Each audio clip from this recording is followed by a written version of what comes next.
Carissimi tutti, Sawa Bona, le docteur Rondo depuis le château de Monteriggioni. Commentons aujourd'hui un article publié par une féministe, Aude Loriot, sur la communauté MGTOW.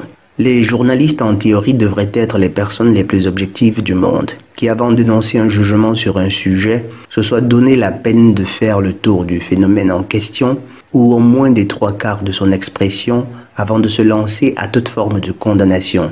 Déjà qu'il ne devrait pas nécessairement condamner, mais seulement produire des analyses objectives. De tout son article, Aude Loriot ne songe pas un seul instant de remettre en question l'attitude des femmes au vu de la communauté MGTOW. Elle part simplement du principe que les hommes qui font partie du mouvement MGTOW détestent les femmes, ou ont une piètre estime de celles-ci.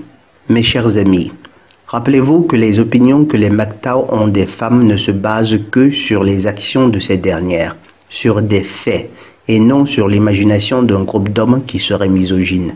C'est principalement ce qu'elles font qui les juge et non ce qu'elles sont. La perfidie naturelle des femmes n'a jamais poussé les hommes à les détester. Bien au contraire, aussi longtemps qu'elles se limitaient à respecter les rôles établis par Mère Nature, les hommes les aimaient et les chérissaient.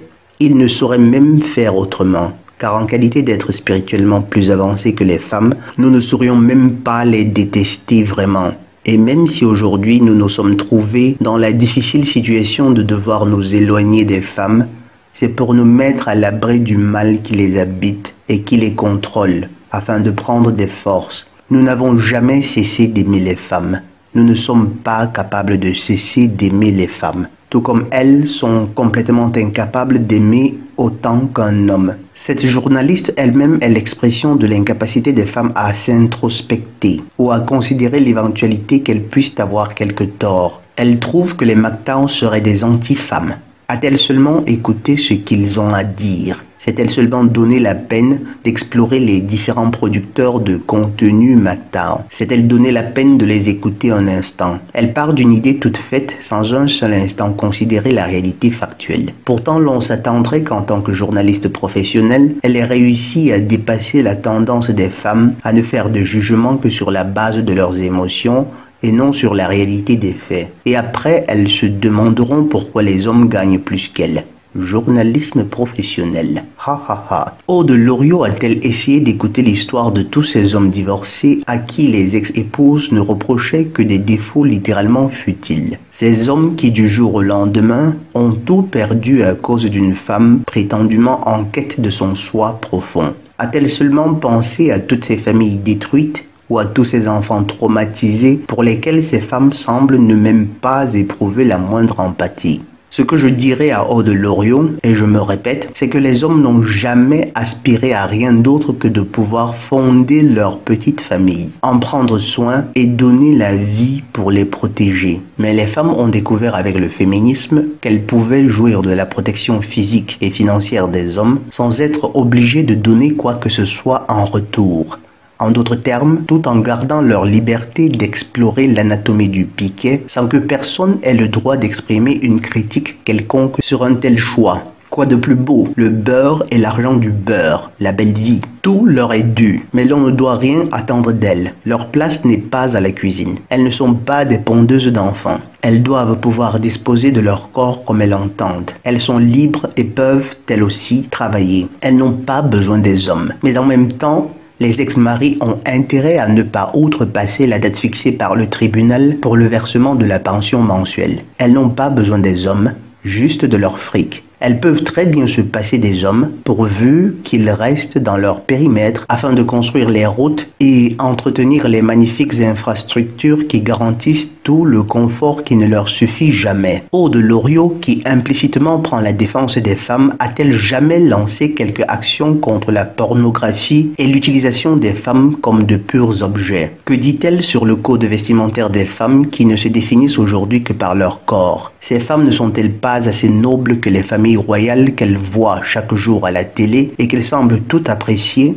Toutes les hordes d'Astarté qui peuplent les nombreuses pépinières de Poufias de la société contemporaine n'ont-elles vraiment rien d'autre à offrir au monde que leur fertilité? Pour ceux d'entre vous qui ne savent pas à quoi je me réfère quand je parle d'Astarté, ou de pépinière de Poufias, référez-vous au deuxième et au troisième lien dans la description. Ces femmes n'ont-elles que leur nichon, n'ont-elles que leur fessier, leur potentiel cognitif est pourtant aussi grand que celui des hommes. Aude Loriot est-elle seulement capable de voir le désespoir de toutes ces vieilles filles aigries qui ont passé leur jeunesse à explorer l'anatomie du piquet, qui aujourd'hui pleurent chaque nuit parce qu'elles ne sont plus capables d'enfanter ou parce qu'elles ne trouvent pas d'homme qui veuille les aimer? Est-elle donc si superficielle ou de mauvaise foi qu'elle est incapable de voir ce que le féminisme a fait aux femmes?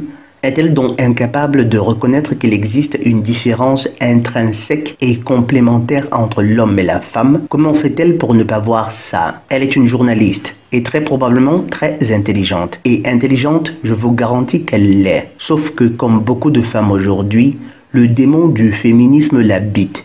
Et avec littéralement quelques entités démoniaques. Il serait aussi intéressant de toucher un instant le physique de Loriot. Je précise cependant avant que l'on ne devrait absolument pas juger quelqu'un sur son physique et que l'aspect physique d'une personne n'a rien à voir, ou du moins n'a que très peu à voir avec ses qualités morales.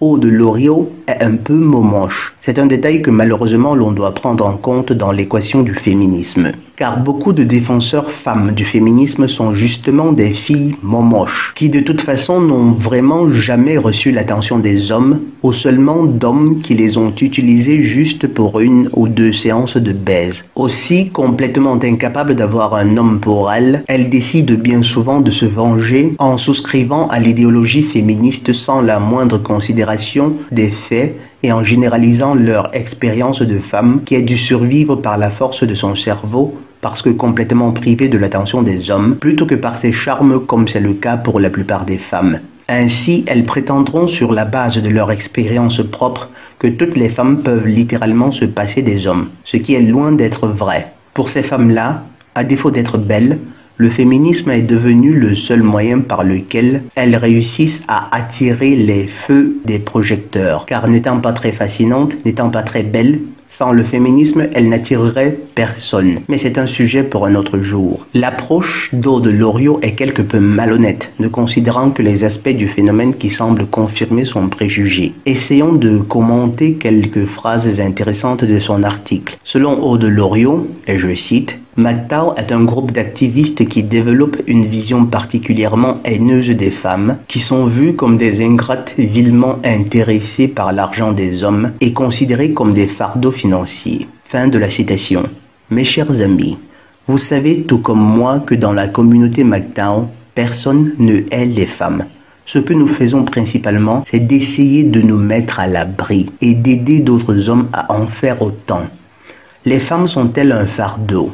Oui, tout comme un enfant serait un fardeau si au fait d'en prendre soin, il n'y avait pas quelque chose de magique et de divin. Et à ce quelque chose de divin s'ajoute aussi la conscience que cet enfant grandira et sera un jour à son tour capable non seulement de voir la beauté du sacrifice amoureux que nous avons fait pour eux, mais aussi d'en faire autant pour d'autres esprits qui s'incarneront dans les corps qu'ils auront créés. C'est grâce au charme de cette dynamique, de cet ordre, que prendre soin d'un enfant n'est pas en fait un fardeau, mais simplement une responsabilité que nous assumons à cœur joie lorsque nous en avons la possibilité. La gratitude et la reconnaissance même d'un enfant nous émeuvent toujours. Prendre soin des femmes pendant des siècles n'était point un fardeau, mais une responsabilité. Une responsabilité que les hommes prenaient de gaieté de cœur. Aujourd'hui, c'est devenu un fardeau parce qu'au bout du compte, ce qu'ils obtiennent n'est que misère et souffrance. Ils donnent tout et n'obtiennent littéralement rien. Contrairement aux femmes qui, elles, ne donnent rien et pourtant veulent tout. Aude Loriot affirme que les MGTOW pensent pouvoir se passer du sexe des femmes. Seuls quelques-uns des MGTOW suggèrent que les hommes devraient finir par se passer complètement des femmes grâce à l'avènement des robots sexuels. Mais comme vous le savez, moi particulièrement, je ne préconise absolument pas cette pratique, car c'est exactement ce que l'élite veut. Ce que je recommande aux hommes, c'est de s'éloigner justement des femmes et de se fortifier physiquement et spirituellement. Toutefois, s'il est quelqu'un qui puisse se passer de l'autre sexe, c'est bien entendu les hommes. Le désir sexuel est certes puissant, et plus puissant encore chez les hommes, mais l'instinct de survie l'est encore davantage. Et pour survivre, les hommes n'ont absolument pas besoin des femmes, ce qui n'est pas beaucoup le cas pour celles-ci. Pour survivre, les femmes ont absolument, je répète, absolument besoin des hommes. En d'autres termes, un homme pourrait très bien se contenter d'auto-érotisme et survivre des siècles, tandis qu'une femme, sans le gibier produit par les hommes, ne tiendrait même pas une seule semaine pour la simple raison qu'elle serait morte. Aude Loriot prétend que parcourir cette page matin, lorsque l'on est une femme, ressemble à une séance de masochisme. Les femmes détestent la vérité. Ne leur rappelez surtout pas qu'il est peut-être grand temps qu'elles assument pleinement leur parité, leur égalité, que de toute l'histoire, indépendamment de l'époque ou du lieu, les hommes ont toujours produit davantage que les femmes. Ne leur dites surtout pas que les femmes divorcent pour se faire du fric. Ne leur dites pas qu'elles échangent leur corps pour des faveurs. Ne leur dites pas que la plupart préfèrent renoncer à développer leur intellect pour donner la priorité à leurs indices de fertilité qui très concrètement leur apportent gros dans les plus brefs délais et à de moindres coûts. Ce serait les insulter.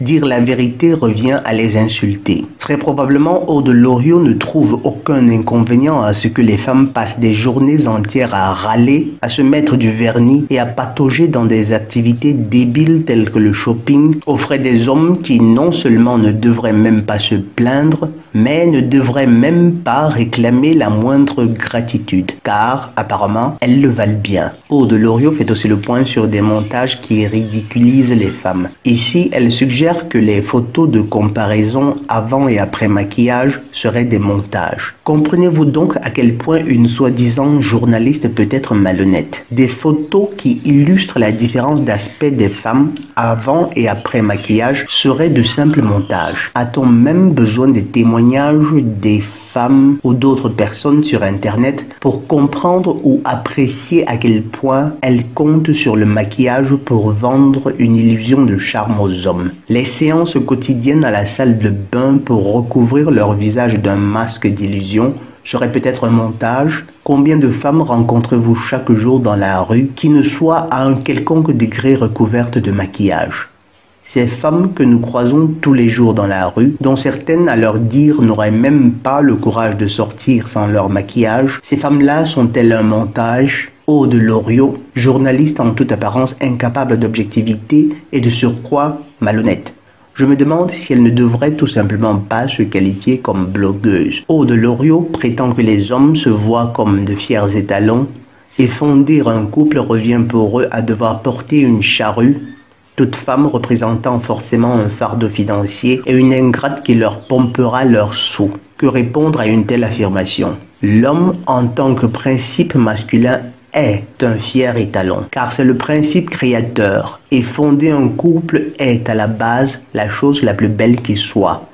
Tant que c'est une union, ou mieux encore une communion. Une union de deux personnes qui s'aiment et qui apprennent à se connaître toute une vie et qui finissent par continuer leur amour même dans l'autre monde. C'est le féminisme qui a détruit cette beauté. C'est le féminisme qui a encouragé les femmes à faire des unions un fardeau financier pour les hommes. En connaissez-vous beaucoup de femmes qui au moment du divorce choisissent de renoncer au bien de leur mari juste parce qu'elles aussi sont des adultes qui en théorie devraient pouvoir prendre soin d'elle-même? Connaissez-vous quelques femmes qui renoncent à s'attendre de son futur époux un anneau qui lui coûtera la peau des fesses? Est-ce que vous connaissez beaucoup de femmes prêtes, elles aussi, à s'agenouiller devant un homme en lui présentant un anneau de luxe, si possible une chevalière en or massif? Avez-vous seulement jamais rencontré une femme de ce siècle qui renonce à se faire aduler? Beaucoup prétendront être différentes, mais mes chers amis, ne vous y trompez point, elles sont exactement les mêmes, à des degrés différents, mais exactement les mêmes. Et au final, voici comment Aude Loriot conclut son article.